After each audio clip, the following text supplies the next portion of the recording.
Hey everyone, welcome back. If you want to log in into the BMO Mobile Banking app, follow these simple steps. First, download and open the BMO Mobile Banking app from the App Store or Google Play. On the login screen, go ahead and enter your BMO username, then enter your password.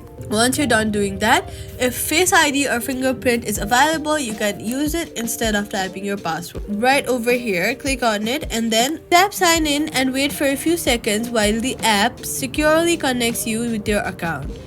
Then, if prompted, enter the verification code sent to you on your phone or email. Check your SMS if you have given the phone or check your email. Then, once verified, you will be logged into and can access your account's balances and transactions. This is how you safely log into the BMO banking app on mobile, and that's it. Subscribe for more quick fixes.